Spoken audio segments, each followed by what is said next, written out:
one in a million type of thing? What exactly caused your kidney failure? Well, and that's an excellent question. We've been led to believe one of two things. One was environmental poisoning. We grew up in a not so fortunate neighborhood that had not so good water. And we were told that there may have been incidents of other people with kidney disease and other symptoms, which plenty of my family experienced and our surrounding neighbors experienced. We were also told that maybe it was a strep throat infection that just manifests inside of my kidneys.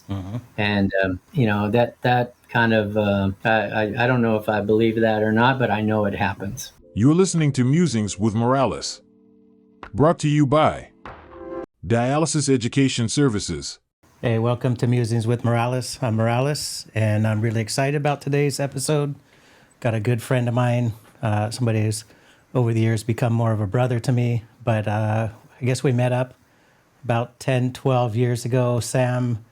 And I just want to give a little backstory here so people can be prepared for what we're going to discuss tonight. And if it's anything like my first meeting with you, just the emotions that we're going to face in kind of empathizing with your story, but also applying some of the advices, some of them really putting big smiles on people's faces in meetings I've seen you at, but also some that really tug at the heart. And I guess it was, like I said, 10, 12 years ago, I was at a Renal Administrators Association conference, and there was a keynote speaker, at the time, a very young guy.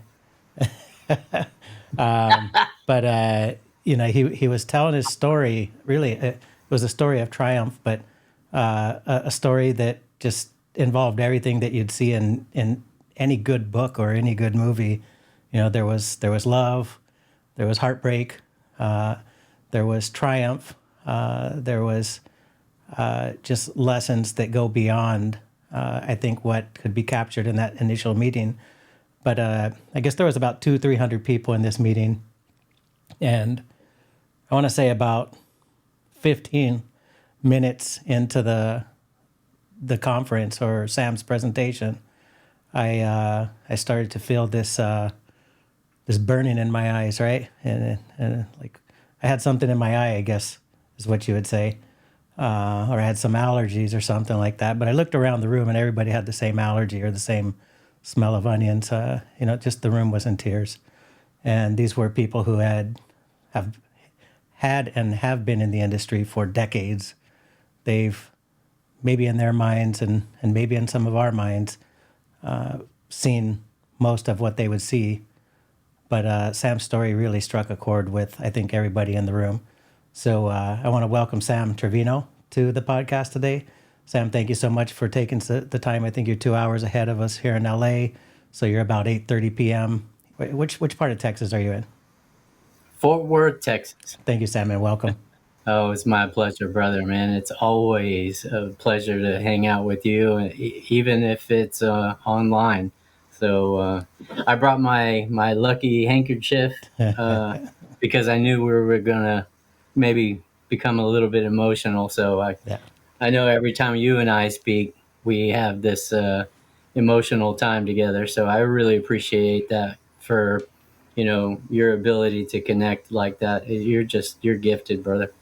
Oh gosh, I don't know if I agree there. I think the one thing that I agree with when people, say is that I'm intellectually curious, and things that I think resonate more with me in personal experiences, as with most people, tend to be kind of priorities and finding the intersubjective lens. And I think one thing that really struck me about your story was that at the time, which again, 10, 12 years ago, most of my experience with people who had suffered kidney disease was with, people who, especially at that time in my life, I was a little bit younger. Well, not that I'm young now, but I would consider like older, right? They were older people, and hearing your story, it was something drastically different. So I'm curious. I think we can dive into many aspects of your story, and you've you had a story 10, 12 years ago, but this 10, 12 years later, right? And now it's a different story. And I know that a lot has happened in your life and your spouse's life, both professionally and personally, that I'm sure have created an even more powerful lens and message from you today versus 10, 12 years ago. So if you wouldn't mind, catch us up to today, Sam, for those who haven't heard the story that I kind of prefaced with. If you could share, where that story briefly of what you shared 10, 12 years ago, and then give us the update since then. Wow, that's been quite a journey. I I started my kidney journey when I was 13 years old. Even prior to that, kind of forced into kidney disease and empowerment. And when I met you, I was just beginning a new career as a speaker in the kidney community. Previously, being a high school biology teacher, and you and I met, and I was raw. I was trying to make sense of what I've been through, and you guys helped me reach a catharsis. Like I learned that every time I open my mouth, I feel like I'm receiving some kind of therapy. Hmm. And since then, I have been immersed in all things kidney, and I have learned so much from listening to the people that have come before us, our pioneers, and the people that are coming right behind us. When we first started this, like you said, man, we were young Yep. men, and now I find myself being the older gentleman in the room as far as experience is concerned. Yeah. So I feel you there. It kind of came from being the young person that it's like, yeah, they're in the room, to now you're more of a mentor. And I think, I'll say that since day number one that I met you, people were listening with open ears on every chance, whether it be in your official presentations or, after the presentation, wanting to just get to know you.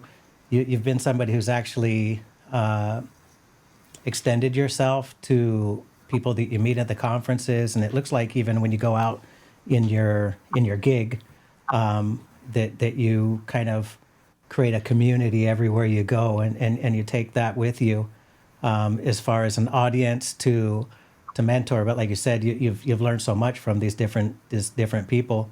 I remember very clearly in your story, the first time I heard it, a strong appreciation for the professionals that were in your journey. And, I think we have a pretty broad audience, but there are a lot that are aspiring or professionals or even retired, from the nephrology community. If you could just speak on, you know, it's because it's broad. I've heard you applaud everybody on the team. But, how important are these people to you today, having kind of taken a very long and pivotal, many pivots in the journey. How important are these people to you today? How important were they to getting you to today? And there's a lot more to this story, but can you speak to that at all? man, the thing that really excites me is when I meet somebody from the kidney profession. Honestly, in any profession, we rely on each other so much for everything that this really is a global community, and there's no one in this life that can't make a difference. And in our world, the kidney space, without every single person that we encounter, there are repercussions. I like to say that we all either work on machines or we are part of a machine. Mm. And if you think of it that way, if any one of our working parts should cease to exist tomorrow, people die. Yeah. That's the honest truth. And I don't care if you're in billing. I don't care if you are delivering products or delivering medications. You are so integral in the experience of our people. I don't like to refer to us as patients. We are people on dialysis, and that is important because I we all know somebody that has high blood pressure, Oh yeah. and we all know somebody has diabetes, and we all know somebody that has both. We have such a responsibility to thank the people that do anything in that capacity in the kidney space, and thank them and motivate them to think outside of the box, do more.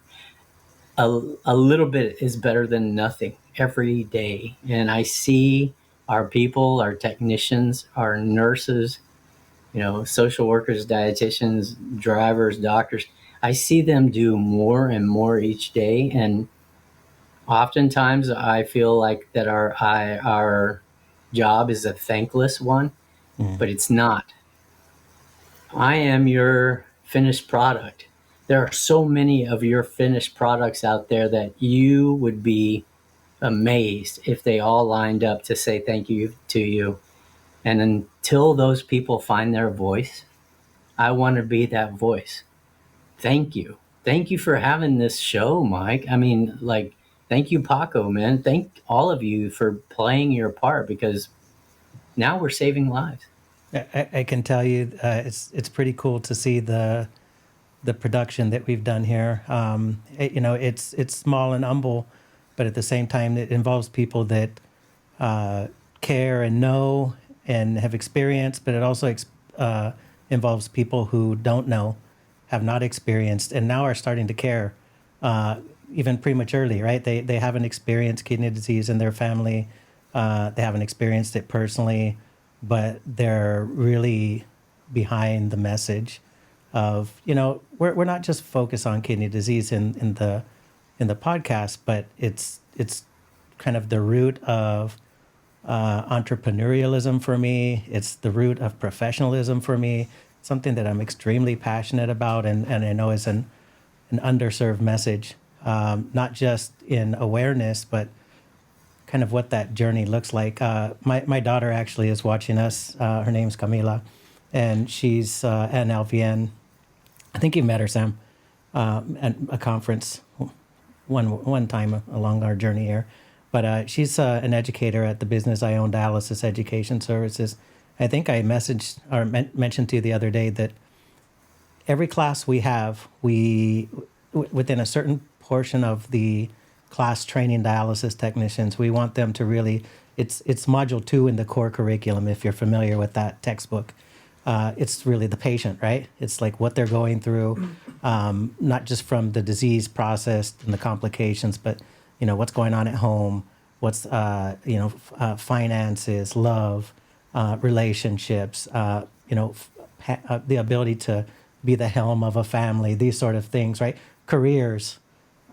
So she said that our students really love reading about your story, and I since day number 1 of starting the podcast, I was like, Sam has to be a part of this, and separately, I'd like to hear from your beautiful wife, Lacey, because I think you both have, a complementary story, but also you have your own stories, and they're a completely different lens, although maybe there's some overlapping in recent years. So, if you could kind of share that story of, Sam Trevino at whatever age, finding out that he's got something going on, and, pivotal moment.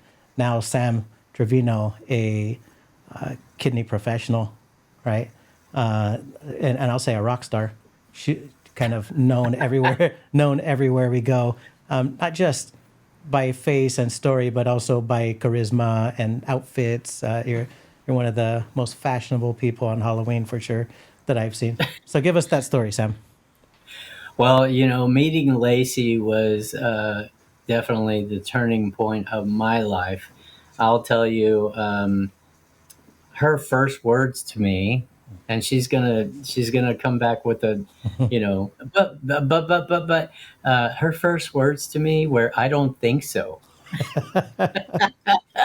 We met in high school, and I saw her for the first time, and told one of my friends that I would have. I remember, quote, "I will kill to go with that girl."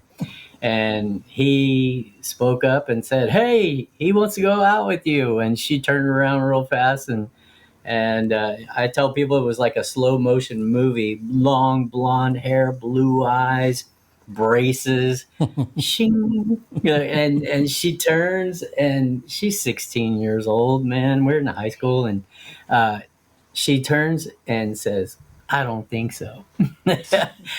Apparently, she was talking to my friend and not talking to me. That's what she will tell you. But I did decide that that was going to be the girl in my dreams, and that we were going to be together forever. And that had happened. Even at 19 years old, fast forward, 19 years old, I'm a freshman in college. I'm playing college soccer, trying to be a professional soccer player, and I became sick with kidney failure. And she made a bold decision to stick alongside of me. And she not only became my superhero, but she became my guardian angel and my wife. So I win. I win all the way around. You sure did. That's the quick version of the love story, and I can tell you that having met Lacey and being with you two together, that it's really an inspiring story. But it's not just inspiring because of the past, but also like kind of seeing the where you guys are in the present. So you mentioned that she was your guardian angel. Can you expand on that a little bit, Sam, and share with us how she took on that role, or what justified that role in your words? When I started dialysis, I started in the in-center setting where we go to a clinic 3 days a week, perform our dialysis therapy, and then we, move on about our lives. Most of the time, people enter those clinics on their own, and I was never alone. Either I had a family member or I had Lacey, and they came in and experienced dialysis right next to me. Mm-hmm. And Lacey actually even skipped school one time to go to Oh, wow. dialysis with me. That was a big deal. And we got in trouble, but hey, it was we were young kids, and but she learned everything about dialysis right alongside of me.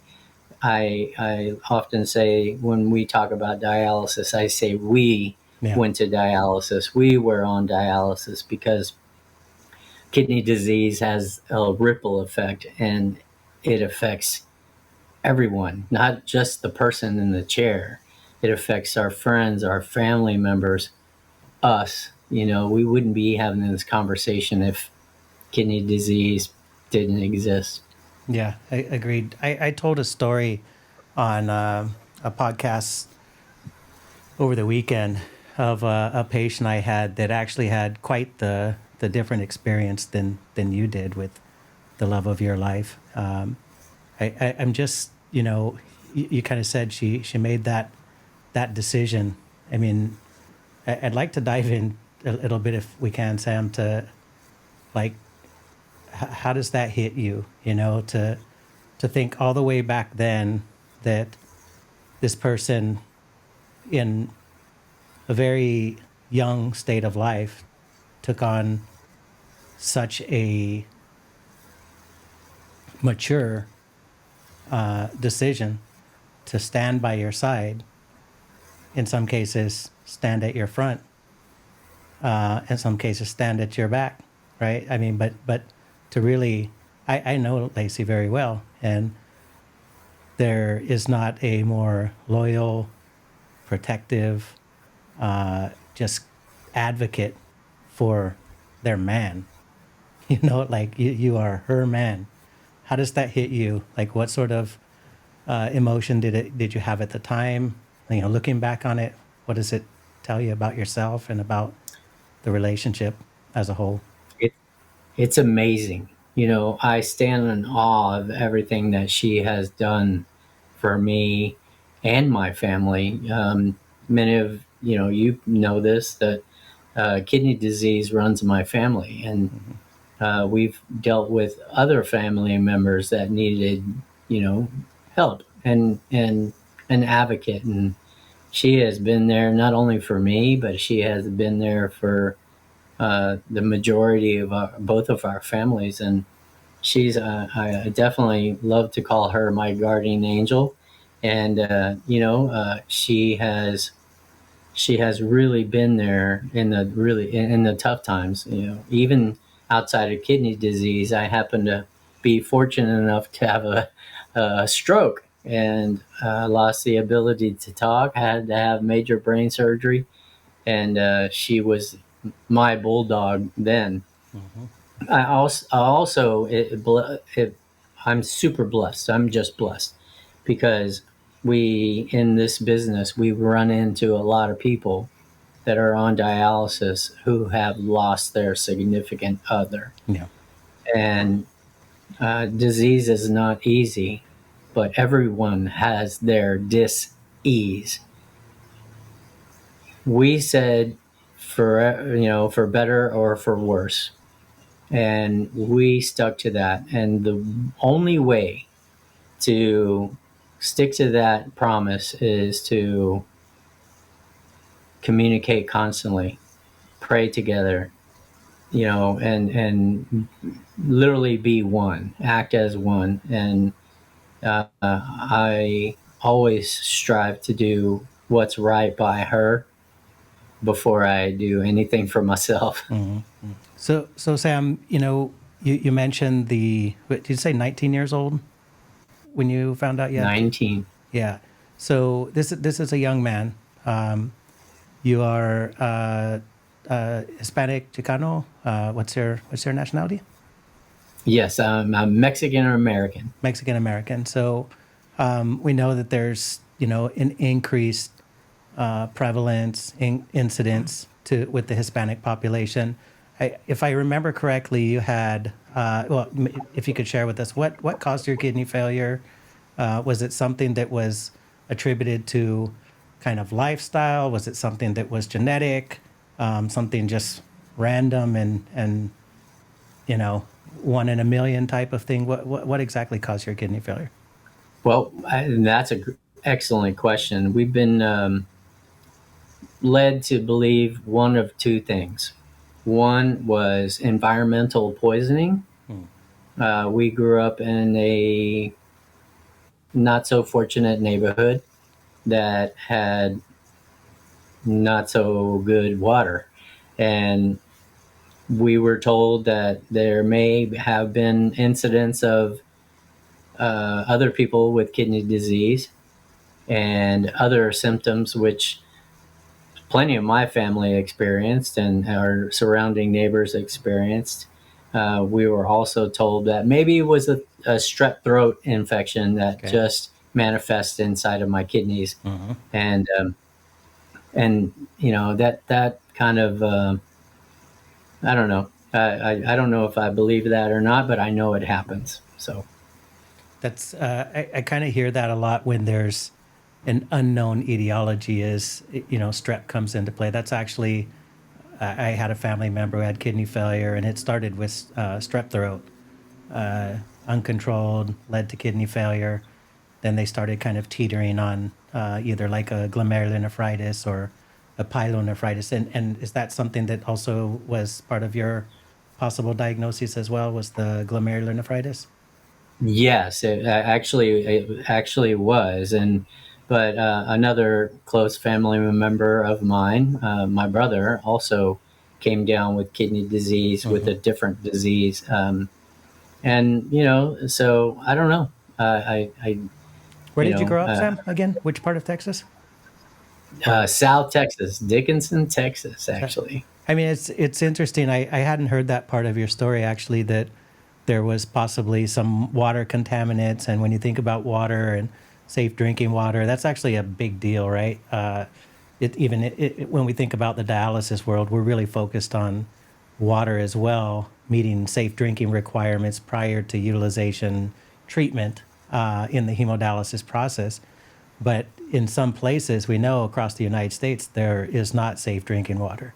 It's being pumped into homes, and there are different sort of issues from contaminations with fracking these days to septic tanks to old pipes and a number of different issues out there. We know about Flint and Jackson, right? That these places are definitely not safe. But the actual impact it has on public health and people having complications like kidney failure, I'm not sure we talk about too much.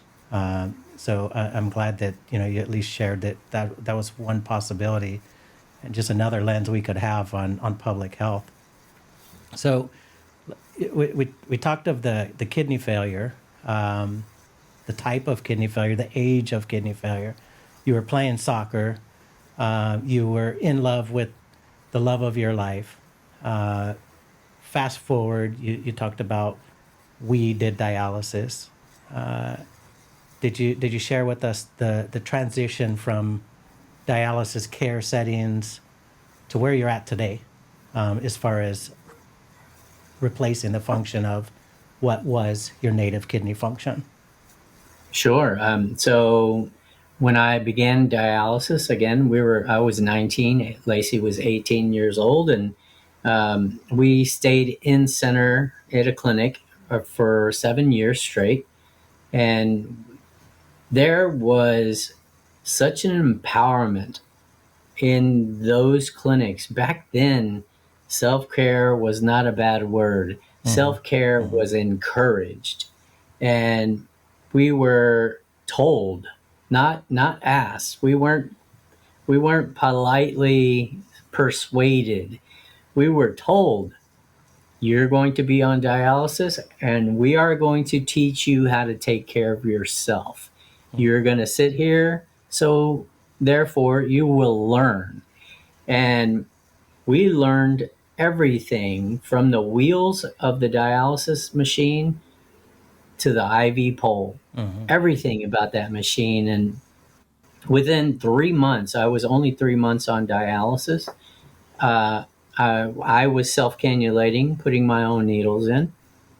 And Lacey and I were running my own machine and treatment to the point where we would walk in, the machine was on, safety tests had been run.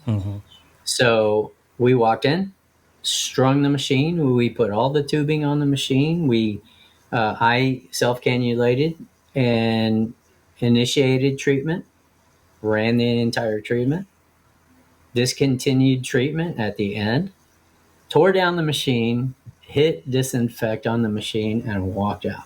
That's great. And What year was this? and Sam? What year span? that was that was in Houston, and that was right around, I would say, 2000. Wow. Yeah, and it's been 24 years, and Still not for a still while not there. that yeah, I mean, it's great to hear about the approach. I'm just curious, was that the norm for the clinic? Like everybody was performing their own care, self-care, or was that something that was specifically, you were a target because of whatever reason? And if so, what was the reason do you think that you were targeted? I was targeted because I had a big mouth. I had a really big mouth. I had a lot of questions. I wanted to know what people were doing when they were touching not only me, but the machine that my blood was running through. Yeah. And that's something that I had to come to grips with. Hey, man, this is your disease. That is your blood. That is my machine. And I started to learn because I'm one of those people that I just need to know what's happening to me when I'm having my therapy. And And so we stayed in center in a we called it the big room, Okay. the general population. We were general population. People were from all walks of life and all abilities. Some came in wheelchairs. Some came in a gurney through an ambulance. Some people walked in and walked right back out, and it seemed like everybody did a little bit of something. Mm. If you could do more, great. And it was encouraged. We want you to be safe outside of our four walls. So that was kind of the attitude. Yeah. And so after 3 months, we were doing this self care, and we quickly moved from the big room, which had about, I want to say, somewhere under or around 30 chairs. It was a Wow. Okay. big Big clinic. dialysis setting. And they moved us to another room that had about 12 to 16 chairs, maybe. And we called that the self care room. Okay. And, these days people have all these schedules where one person comes in at a time. In the self-care world, we all walked in together and started the shift together.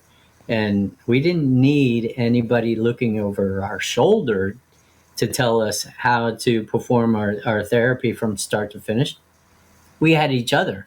And it Mm. was so awesome because I could say, hey, looking at my machine, hey, something's wrong. I'm doing something wrong here. And the person next to me would just lean over and say, oh, you have a clamp there, or you forgot to plug in a transducer. You Yeah. remember that Yeah. word? Yeah. And so, we learn from each other, and that's the best modeling technique too. As a former teacher myself, Yeah. if you can teach somebody how to do something, you can do it. And that's what happened. These people were full of life, and they had confidence, no depression. They had this aura about them, and they were just so easy to be around. You could never tell we were on dialysis unless we told you. Well, I think that's an awesome statement there. Self care, whether it's in the home, whether it's in the center, and regardless of whether it's one thing or the whole thing, I think offers a lot of value towards quality of life, as you're speaking to now, dignity, and really, we kind of say, don't tell somebody to get in a wheelchair, right? You don't tell somebody, yeah, let's just get in a wheelchair if they're having a hard time walking because they'll never walk again. So I think that autonomy that we as human beings really thrive on, being able to do things for ourselves or for others, is really, really important. And I think it's a big step towards rehabilitation. So you've come from the center, you've moved over into this self-care in-center model. You're doing it all. Your wife is participating 100% in that care. Where does it evolve from there? And that's great. I'm so glad that you mentioned the word rehabilitation. That's why I use the word therapy. Yeah. I don't like to use the word treatment because when Yeah. you hear the word therapy, you immediately think, I'm going to have my life back. Right. And, words mean things, and we have to use them appropriately. So, one day, Lacey and I were in the self-care setting, and we were building the machine, and had treatment going. And one day, this nurse was walking through the floor, and she hit the brakes right in front of us. So, like, the record scratched, and she looked at us and said, "You guys are doing this all on your own?" And Lacey and I were like, "Yeah, of course." And she said, "Why aren't you doing this at home?" And before I could say anything, Lacey throws her hand up and goes, "Yes, please." And I was like, I guess we're going home. And so that's the one thing that I really try and impress on people is, look, I am only 50%, if that, of the decision to go home. Yeah. You have to ask the people around me if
the machines and the products that we have today are becoming smaller and more efficient. When we first started in 2000, I had two DI tanks. Oh gosh. I had two carbon tanks. I had filters all over the walls. Well, we don't do that anymore. Right. That's in the past. The machines that we have for every type of home therapy is portable. Like almost every type. Yeah. You can at least move them around your house. That's right. And that's the deal. And they're smaller and they're made for us. That's the thing. So many people in the clinical in-center setting, when somebody mentions home dialysis to them, they look over at the margarita machine to their side, and they think immediately, this is too complicated. Well, first off, that machine is not even facing them, Right. which is for me, that's a travesty. They should be able to see the machine. At the second time, we don't even use those dinosaurs at home anymore. Yeah. That's So, completely different. Completely different technology in most cases. What people see in the centers versus what they're gonna end up going home with. Right. right. And you don't have to be a nurse or a technician to use those products. You just have to take some training at your pace, Yeah. on your time, and you make it happen. So you trained with the old Derek though, like originally with one of those big legacy devices, we'll call it. Yes, I had I mastered 4 different machines back in my time. Yeah. Lacey and I did. You had 4 at your home throughout that process. Yeah. Well, no, we had 2 in center and then 2 at home. Gotcha. Okay. We started with a Drake. Oh wow. Uh, You're dating. yeah. You're dating your gray hair, Sam. Oh yeah, a Cobe, Yeah. Cobe machine. Well, yeah, I think you're right. I mean, compared to those technologies, the devices that we're seeing today, even in the incenter, are much more intuitive, often guided, touch screens. When I say guided, textual and illustrative guidance on what to do next, right? And even some cases where they've got kind of sequenced processes that you can't skip, that you can't make a mistake or you can't move on if you made a mistake. So much more, I think, a shorter learning curve. I've been training people for 25 years on the legacy type of devices, and it takes people at least 2 weeks, even high aptitude people, to really get comfortable with those devices. Whereas the types of devices that maybe you see in the home setting and newer technologies may take hours to, a couple days to pick up. Would you agree with that, Sam? I do agree with that, and I'm so excited about just the evolution of technology. Every one of these machines was necessary in our past. Yeah. For us to be able to use the machines that are coming in the future. Like, I can't wait to put a watch on one day. Somebody's going to put a watch on and do their dialysis. Yeah. I mean, we're seeing wearable stuff come out, but to your point of devices being built with home as a destination and then being built for patients, that is absolutely something that I would say we've taken leaps and bounds in the recent years as well, is that the device is built with patient centricity, with usability in mind, with trainability in mind, with non-professional users in mind, which that really empowers the people that matter the most. And that's the people whose lives or the lives of their loved ones depend on this therapy that, even in its primitive state, is not rocket science. It's pretty simple technology that hasn't changed much in the last, 200 or close to 200 years, right? As far as the founding of the scientific principles was at the mid 1800s to where we're at today. We don't know a whole lot more. we just got more bells and whistles on devices, and we're getting better at human factor type of issues. So that I agree with you. I think that's really, really exciting, Sam. So you guys made the move home, and I really, as we're just kind of taking the steps through your journey here, I do see a story of rehabilitation. Before we get to maybe there's a few pivotal moments, but kind of the golden goose of the journey. What was going on aside from kidney failure during this time? You mentioned that you were a high school teacher. Obviously, you developed a wonderful relationship with your wife. I know you do a lot of cool, fun stuff as well. You're kind of an athlete extraordinaire, a rocker, a rock star type of guy. So what was going on in that time from 19 to getting to home dialysis years later? Well, just that whole, it takes the village mentality. Everybody wanted to see us succeed. Everybody wanted to see everyone succeed. And all these people that were a part of our journey were ready to help. They were dietitians, always talking about how to feel better, how foods made you feel. Not talking about phosphorus and potassium and magnesium and calcium, like, hey, your calcium is high. Hey, tell me how that feels. How does it make me feel? And we start, because although we're depending on machines, we're not machines. That's right. And everybody is different.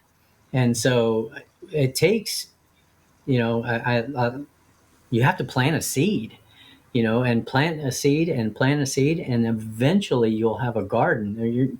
And that's how it works. Is everybody is going to say their part, and eventually one of those seeds is going to sprout, and somebody is going to see the light and grow from that. And it excites me to know that, all this time on dialysis, I was able to marry that girl in my dreams. I was able to finish my college soccer career on dialysis. I was able to become a teacher, like you said, a high school teacher. I was able to become a full-time soccer coach. I actually earned the second highest coaching license in the United States as a professional soccer coach, all on dialysis.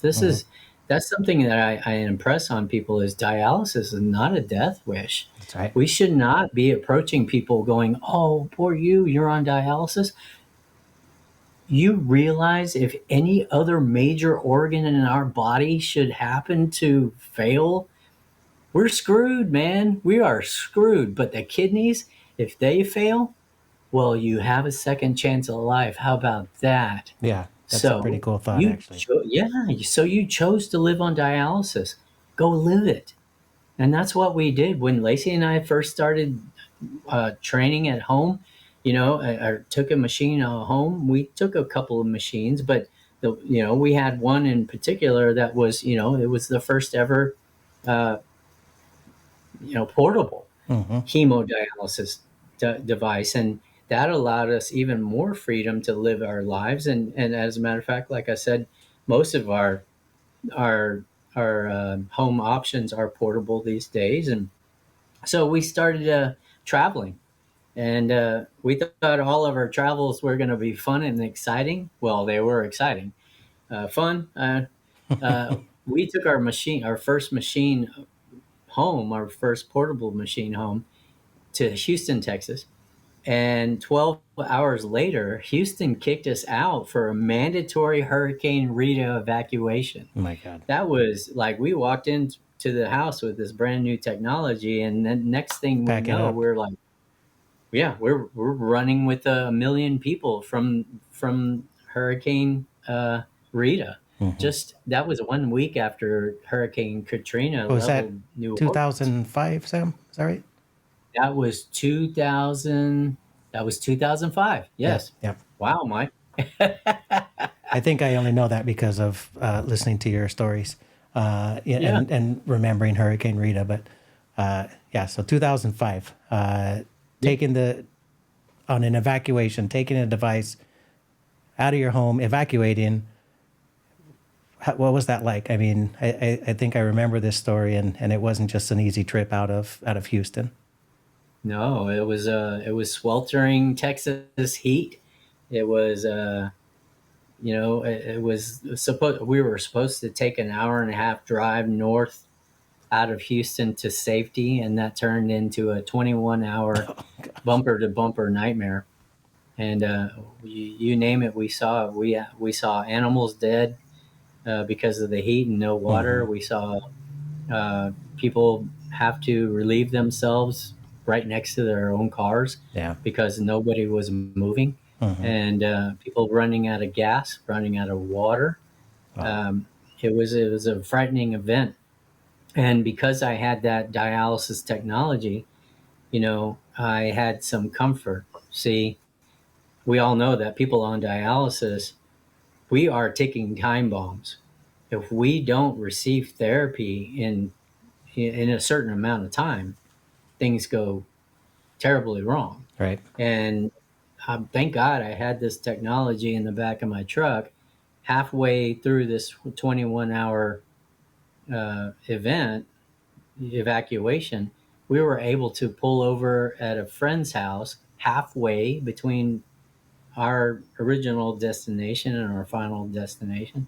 And we dialyzed in his kitchen. Wow. And I say we, not only me and Lacey, but I took my brother with me who was also on dialysis, and we dialyzed on our machine, and then the next morning we hit the road and made it safely to our destination. Wow. This story is very powerful for me because two of my incenter chairmates did not survive that evacuation, and it was because they couldn't find treatment. Yeah. They couldn't find therapy, and So it was complications of kidney failure related to no they treatment in this case. they drowned in their own fluid. They drowned on dry land, and that was devastating for me because maybe somebody chose not to educate those people. Maybe somebody looked at them and judged them by their age, their color, Mm-hmm. Mm-hmm. their education, and said, you know what, they're not going to be a good candidate for home, so I won't talk to them about it. How would you like for somebody to make that decision for your favorite person in this entire world? Yeah. I would burn that building down. Yeah. It's a scary thought, and I think, as you mentioned, we've changed our lens on home over the years, but I think there's still a lot to be done as far as taking away the bias, taking away the prejudice, taking away the subjective nature of qualifying somebody, educating them, really diving into a deep conversation, not just about home modality, but about transplant as well, because I've seen it in different sort of exercises and projects that I've worked on that there are deficiencies that are not so uncommon in regard to educating people and their families about the options that they have to continue living. So agree with you, and it hits me as well to think that there are people's lives who may have been extended with the proper education. And I think that goes beyond kidney disease as well. It goes to everybody who doesn't have kidney disease. It's, the proper education, especially in communities like the most highly incidental. It would go a long way. The African American population, the Hispanic population, Latino, the Pacific Islander population. The right sort of education and cultural identification would go a long way in sharing these messages of high incidence and, I guess, the heightened risks that some have based off of, you called it environment with the water, but it's not just the water. Sometimes it's things that we consciously are doing, but we don't know are actually having long-term effect on us, right? Yes, exactly. And, you know, we can do something about that now. This guilt that, you know, I have some guilt that drives me, and I never want to see those things happen again. Yeah. And, you know, as far as me and my family is concerned, we're going to do everything we can to keep that from happening to anybody else. And when I say my family, I don't just mean the people in this under this roof right now. Mm. It's conversations like this with you, man, and we've had them at length Yeah. until almost the sun come up, you know. Yep. And Probably I have know, went to the sun to come up and different conferences, right? But yeah, no, I so appreciate that. I agree with you there, Sam. I think that you know, evangelizing comes in a lot of different forms and, you know, stories. I think the story that I heard from you 10, 12 years ago really, you know, resonated with me till today. We've kind of left out, I think, it's not a happy ending, but it's a happy, super happy part of the story. You've already kind of brought us, you know, happy in kidney failure to empowerment of being able to do for yourself and having somebody that really loves you to participate and own the care if you were not able to own it yourself. But then taking it home and that same mentality of a partnership there. You know, where are we at today? And you know, tell us about another moment where your guardian angel said, you know, yes, please. Yeah, and you're so good at this. You know, you know, you could sit here and tell our whole story. Uh, you know, it's funny. You know, after 16 years on dialysis, 7 years in a clinic setting, and 10 years at home. Um, I tell people I was you know, fortunately unfortunate, and I had a stroke of luck. And I say that in the best way possible. I had a stroke, and you know, I woke up with 55 staples in the left side of my brain, my head, 4 titanium plates, 12 steel screws, and that was because of a blood clot that I had in my speech center. Mm-hmm. And they had to evacuate that blood clot, 6 millimeter, Oh, wow. and so they went to do that, and and I ended up, you know, with this huge scar that comes around my head, and I woke up on my wife's birthday, on Lacey's birthday, um, completely speechless. I had what was called aphasia, Yeah.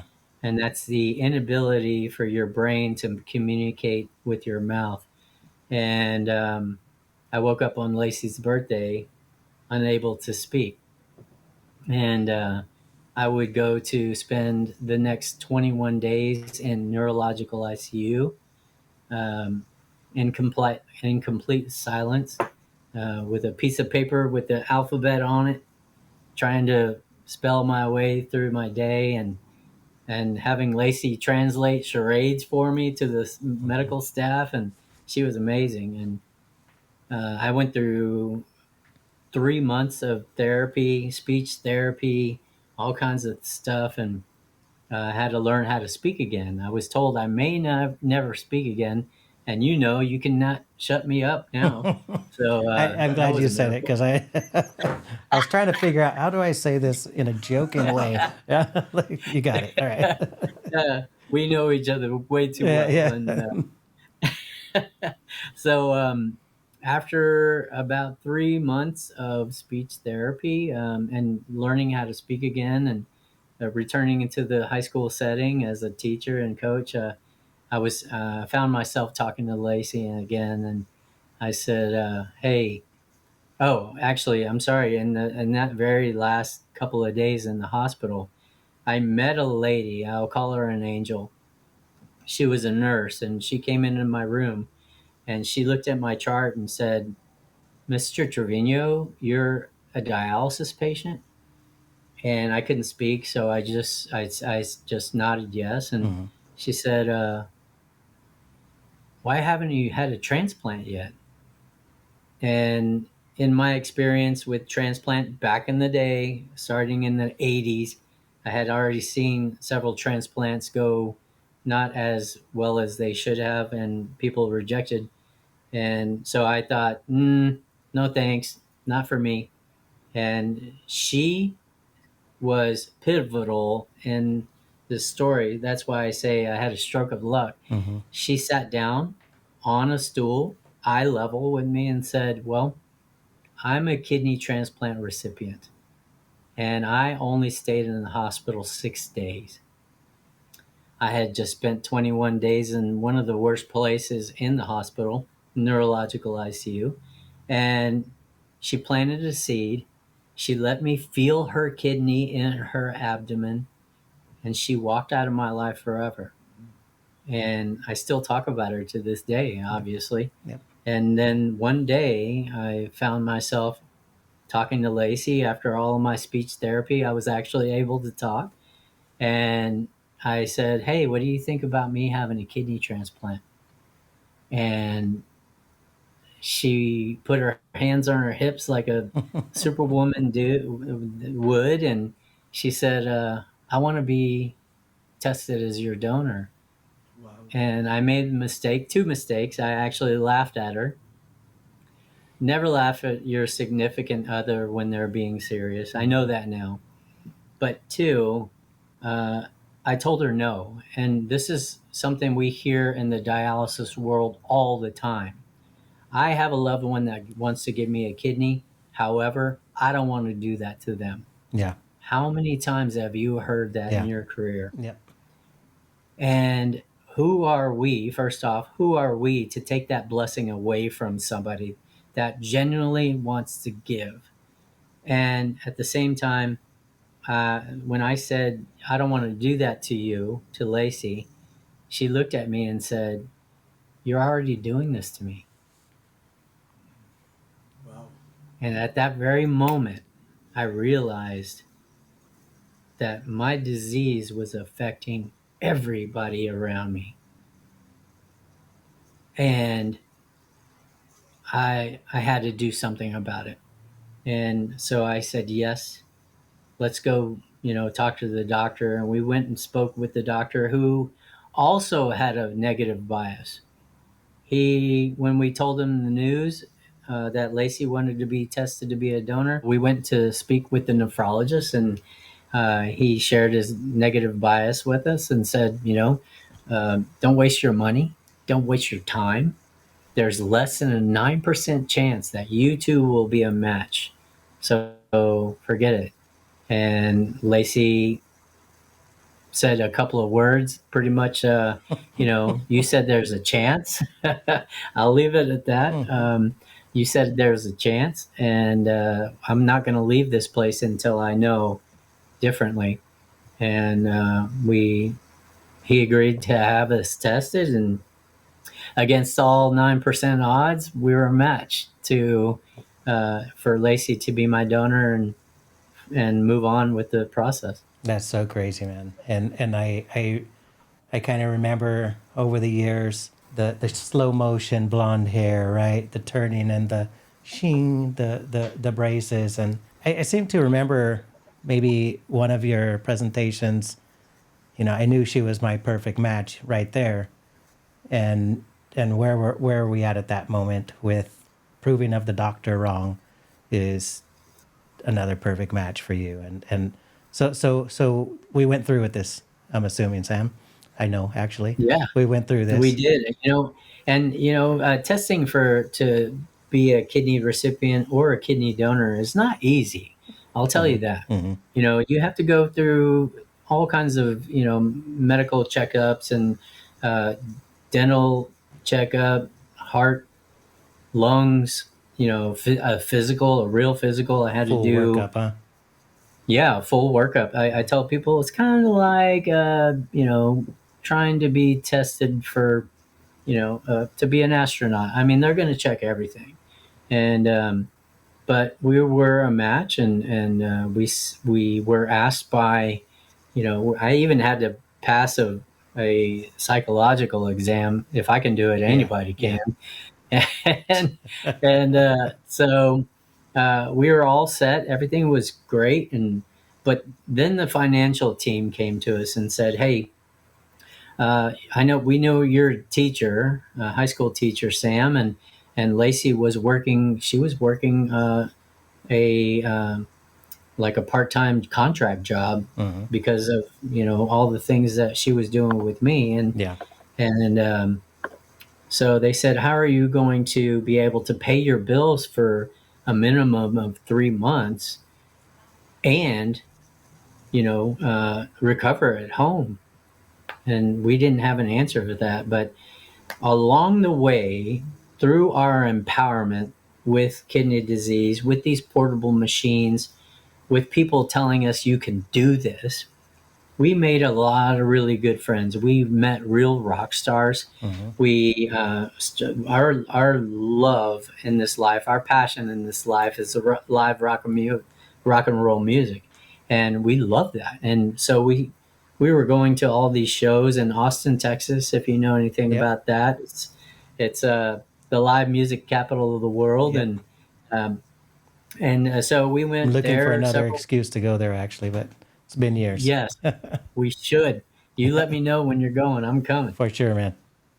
And so we started meeting all these really cool guys, and they became our friends, and we were able to fast forward to that question because of them. Hey, how are you going to pay for this? Time off where you're not at work. And Lacey had this wonderful idea to reach out to our rock star friends and ask them to play a benefit show for uh, donations. And so we had this rock show, 4-hour rock show That's cool. called Kidney Palooza, and we sold T-shirts, and we had 4 bands come into town. One from Los Angeles, Stage 11, great band. One from Austin, Vallejo, amazing band. We had Equal People from Christi, and we had Mama Tried from the Seabrook, Texas area, and we rocked 4 hours of just dancing. I was able to stage dive Of and course. crowd surf, if you know that is. Yeah. Yeah. I was, and we did all of that and raised enough money in 4 hours for our 4 months of recovery and bills and everything that we That's needed badass, to man. survive. Yeah. And so we set our transplant date for June 22nd, 2010. And that's just coming up almost 14 years ago. Crazy. After 17 years of dialysis, 14 years of kidney transplant, sure is nice. It is, and Sam, I got to say, I can't remember which show we were at. There was one year, and you told me, you and Lacey both told me, hey, you want to touch Kinney? Hearing you tell the story of the angel, right, that visited your room and the approach, like I remember that day very well because I got super emotional touching your Kinney, which is the wonderful gift that you receive from your superhero, your guardian angel, right? But I'm wondering, like, do you feel that palpable approach that your angel took with you of, like, touch the kidney? Was that something? Was there some magic in that? Some secret sauce in actually touching that kidney? Because you do the same, and I've seen you do it with others. I don't think you just go tell everybody, "Hey, come and press on me," but you also offer a similar experience and intimacy in translating your message. So, is there anything to that, Sam? I never thought about that. Um, I know she impacted my life. Uh, I'm not sure. I'm sure it was a combination of her words and her actions, but she was so real. that was the thing, you know. Like I mentioned, she sat down eye to eye with me, and that is a wonderful gesture of acceptance when somebody does Yeah. that. If you're a medical professional, if you're a doctor or nurse, and people are scared, they're confused, they don't know what's going on, there's nothing better than sitting down with them. And that's what this lady did. I'm not sure. Again, she may have just been an angel, and you know, been in the right place, you know, in my place at my time. And Yeah. I don't know, but she sure did relieve my stress, my worries, and you know, it took me months because I had to focus on learning how to speak again. So it took me months to even come back around and bring that conversation to Lacey, at least 3 months. And so I think it was a combination of everything. Yeah. Sam, I want to continue on the story. I got to kind of call out what I've heard so far. So you've got these titanium plates in your head. So you're part RoboCop or Bionic Man. And then you just shared with us that you've got a superhero's kidney. So you're like a combo of a superhero, bionic, or robo superhero. You know, these bionic skills and this superhero nature now, you know, fast forward from the young man, you know, loving, you're still a young man loving, I know that. But, you know, passion for football, coaching, teaching, career has changed. Today, you are really serving, I think, 100% of your time to the community and sharing the message that you're sharing with us tonight, on top of other messages. So, if you could you share with us where you're at today? What sort of, you know, giving back you're doing, because we've seen this rehab, right? Obviously, but you know, what is the output of the rehab now? Like, you've got a purpose, you've always had a purpose, but maybe now there's a focused purpose on what's going on now. Can you share with us a little bit, Sam? You know, that's actually an easy answer. I'm here for everyone. We all have a story, and not any of our stories are exactly the same, but we have intersections where if we just listen, I tell people we have two ears and one mouth for a reason. Yeah. If we just listen to what's going on around us, and you have the willingness to help somebody, help them. Yeah. You know, when a friend needs help, you help them. And everybody in my world is a friend, even if I have not met them yet. They're worth smiling at, they're worth knowing about, and they're worth helping. And that's how we feel. And my family has always been that way before me, and with, you know, me and Lacey. And we just, we want to help. We want people to know that we see them, that even if we haven't experienced their life, we can, you know, we can empathize with them. And you know, that's just something that is a calling. The you know, our regular presentation, the title of our presentation is called "You're an Inspiration." Yeah. And if you spell it correctly, Urine, but you're an inspiration. But it's just a play in words, because as a 17-year veteran of being on dialysis, all I wanted to do was pee again, you know. And I thought that was a funny title, but then all of a sudden it came around that, hey man, you know, God tapping me on the shoulder, hey man, this story is not about you. It's not called I'm an inspiration. Mm-hmm. It's called You're an Inspiration. And I quickly realized that my story is about everybody that's played a part in my life and everybody that has played a part in their lives. And when you back up and you realize this life is not about you, it's about every single person that you come in contact with. If you treat the person that you're speaking with as your favorite person of this whole entire universe, magic things happen.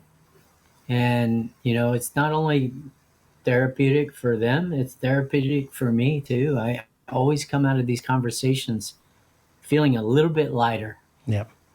Sam, so what is your, I mean, we don't have to go into like companies or anything like this, but what's your role today? And I think both you and Lacey are doing similar sort of work, maybe different organizations, I'm not sure, or what exactly is the role that you're serving today in the kidney community?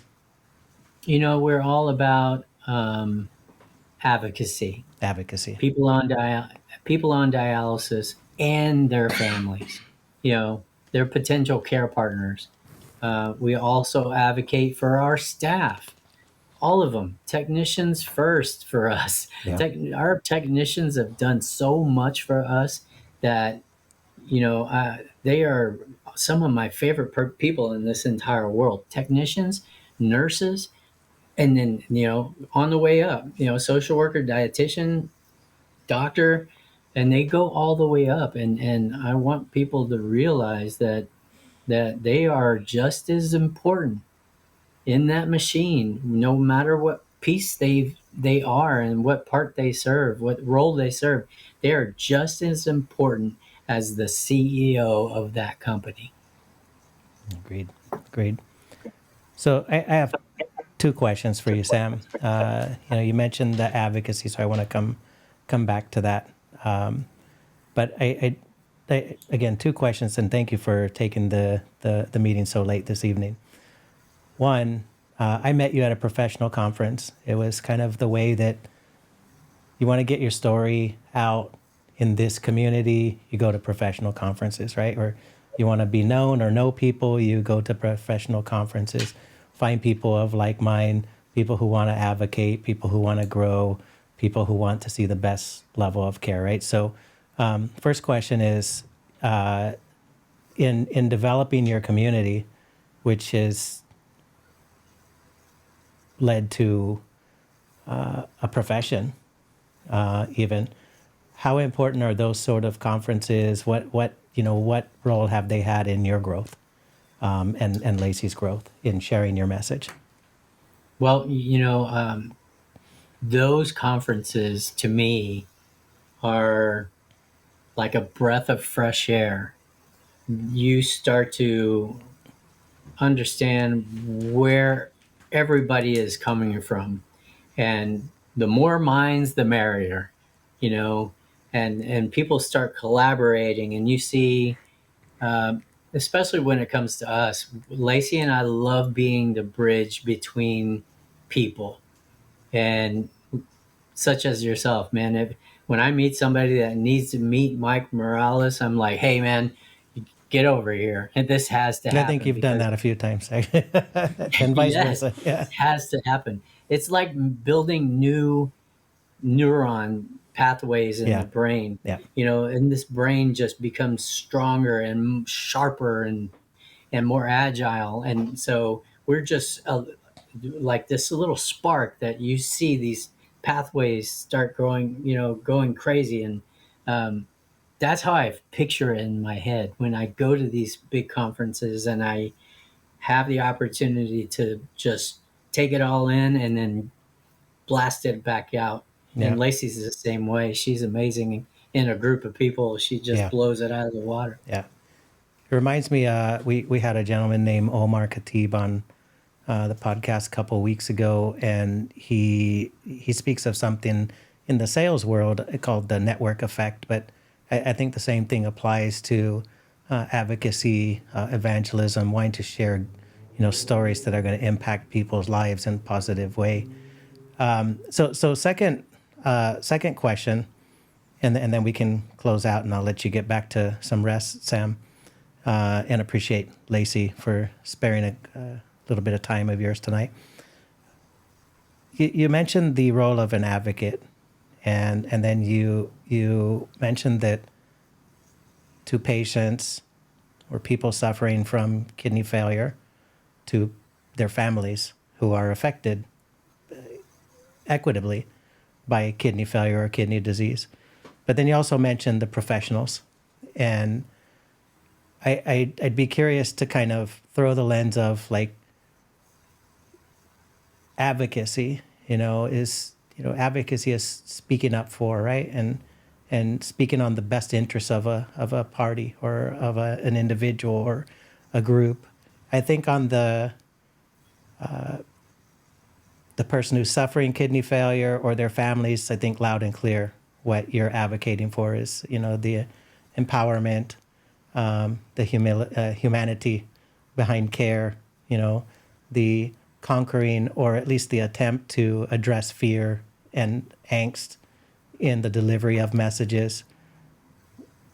What about the professional side? What do they need advocating right now? What is it that the professionals, the techs, the nurses, the doctors, what are they missing out there that you're advocating for? Is it something in the ability to deliver care, something in the, as far as ability, even maybe reimbursement?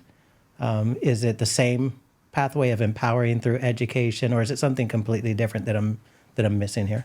No, I think it's so many aspects of advocacy for our professionals. First off, thank you. That most importantly, thank you. I see you. I see what you do in the daytime. I often say, like, your back hurts, your knees hurt, your dogs are barking, meaning your feet hurt, head, hands, you name it. I see what people do, and thank you most of all. Second, I want people to understand there's more opportunity. Keep going. Keep learning. Everything that you can learn will add to your resume at the same time. And keep a smile on your face. This whole time, I'll share with you, and something that I'm not really that proud of, but it took me a long time to graduate college because I was on dialysis while I was studying, and so it took me a while. By the time I graduated, I was 27, maybe 25. I don't remember. But I was I was jealous. I was jealous of the people that I graduated high school with, who were already vice presidents of companies, and and even more successful than that. I wasn't envious. I was just jealous, and I was just graduating, thinking, man, what am I doing? What can I do? And then all of a sudden, I find myself fast forward, 24, 25 years, and I'm doing exactly what my past was building me up for. Uh-huh. I was building my own resume this whole time, and I never even noticed it. So I could have entered that whole situation, this whole dialysis journey, with a bad attitude. I could have gone kicking and screaming instead of smiling. And where would that have led me? Good question. Are you going through your life kicking and screaming, or are you going through your life with a smile on your face? Embrace change. Learn as you go and see how it propels you into greatness. Like, just keep moving forward and keep going. There will always be a space for you if you keep that in mind. Agreed. Sam, it's been such a pleasure to have you on this evening, and just to get the chance to chat with you, catch up a little bit again. I'm sorry we won't be seeing each other, I think, at the end of the month. Is that right? Yes, at sir. our normal meeting grounds in Las Vegas. But, well, I'll be holding a glass up for you, I think, in the lounge, and I'll send you a picture of the group. Yes, I need a big party group.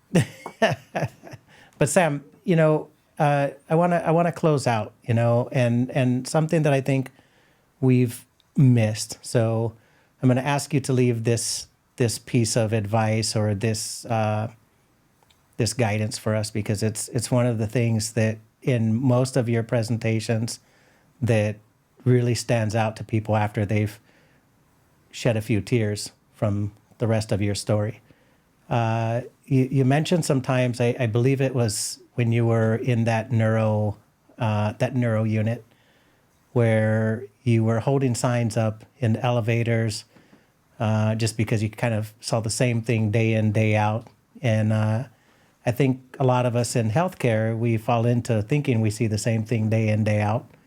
And maybe even that rolls off to the people that we care for, in feeling like this is a routine thing, and it's not an important enough day to take notice of the small things.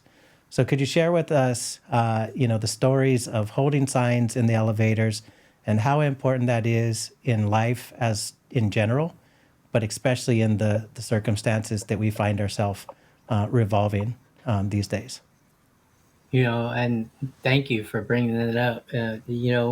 One thing that I realized is sometimes we are so caught up in our own little world that we forget that there are other people that need our encouragement.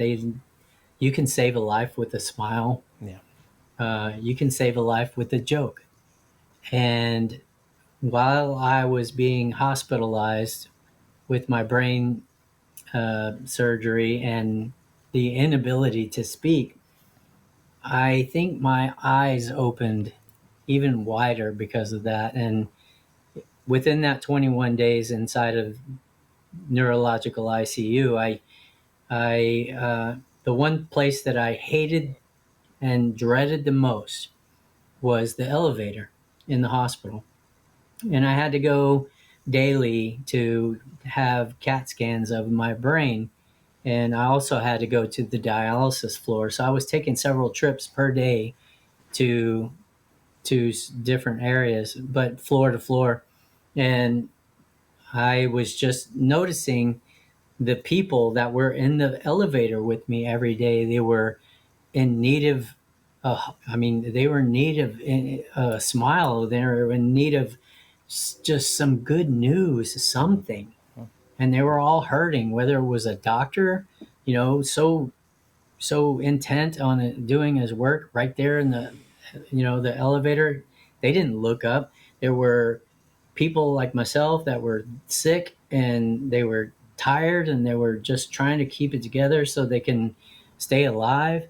And then there were care partners. There were family members in those elevators, either going to or coming from visiting their favorite person in the hospital. And they too were exhausted and defeated. And here I am in this setting, and I couldn't say a word about it. So I had a game of charades with Lacey. She figured it out. What I was saying. I just wanted a piece of paper with the words "got jokes?" question mark on it.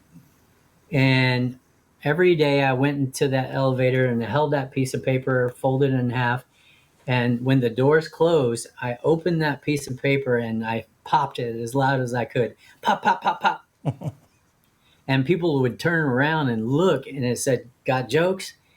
And people started sharing jokes and joke after joke, to the point where every time those elevator doors opened up, people were falling out of those elevators with laughter. And it just brightened the whole place up. It actually took off to the point where people were just strangers, complete strangers, were stopping by my room and knocking on the door saying, asking, "Are you the guy with the jokes?"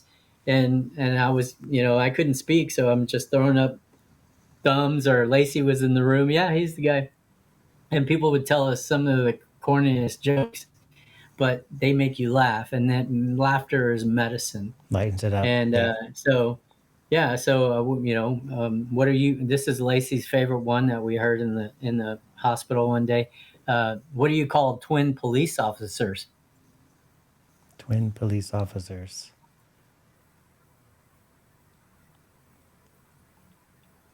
What is it? Copies. Copies. Yeah, simple and corny, Yeah. but got it. Yeah, so we would end up, during that time, we would end up in the elevator, and when I started to pop the paper after that, people would turn around and go, "You're the guy.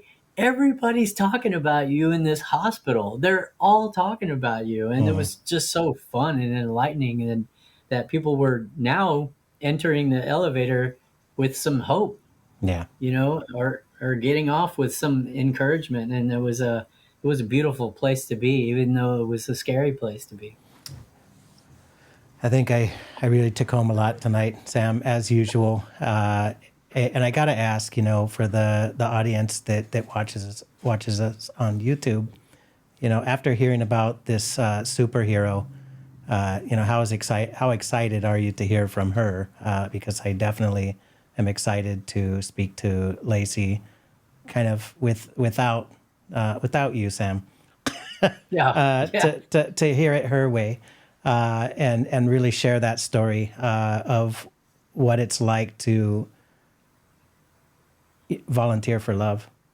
It's really what I heard in the whole story here was, from the time that she said no way, or what? Wait, was it no way, or I don't think so. I don't think so. I don't think so. To somehow, succumbing to the persuasion of Sam Trevino, right? And then so much so that she said, pick me and let's do this. She volunteered. She absolutely is a guardian angel, a superhero, and I look forward to talking to her. But, I want to just tap into what I took from today. And I always take something different from you. I think this is kind of a prevailing theme, is to really enjoy the moments, and enjoy every person that we come across. It's not just about delivering care or getting care. It's about coexisting with people. And I think that we have the opportunity to be therapeutic in a lot of things besides dialysis. When you talk about the who's got jokes or got jokes, it makes me think of some of these. You've probably seen these videos on Facebook or Instagram where, you see these different people in a hospital, and every person's, like you said, in the elevator got this frown on their face, but the doctor just lost, an infant. The mother just lost one of their children. Somebody lost their parents. Somebody got diagnosed with something that is going to change their life forever. And if we think about everyday life like that as well, like I think we find ourselves in a lot of situations where it's easy to shrug our shoulders at people, disregard people, to be selfish about the smiles that we give out. I'm guilty as anybody because I'm not a super smiley person. It's actually fairly difficult to put a smile on this face unless I'm like laughing, which I can't be laughing all the time, right? Otherwise I wouldn't be as serious as I am. So, Sam, I'm trying in these years of my life to share that more, share the pleasant side, not just the serious, straightforward, all about business. When I say business, about treatment is kind of the way I've probably most of my life thought about what I'm doing. But I truly see the therapeutic aspect of just being on this earth. And I see the therapeutic aspect of being a dialysis technician, much more than putting needles, much more than setting up devices and having this technical wisdom. It's really about helping somebody to tolerate the time that they have there and send them home with things that they can take it into their own hands and live first, right? And dialyze around that life rather than living around the dialysis treatment. So I applaud you and Lacey for taking things in control, and I just hope the blessings keep coming in the delivery of your message to people that need to hear it. Thanks, Sam. Appreciate you. My pleasure, brother. And thank you for the opportunity to always get together and share with our favorite people. So thank you. And I can't wait to see what Lacey has to say. Likewise. All right, man. You have a good night, and give a kiss to your guardian angel for me. Sure will, man. Right. Love you, bro. Love you too, man. Take care. Bye-bye. This episode has been brought to you by Dialysis Education Services.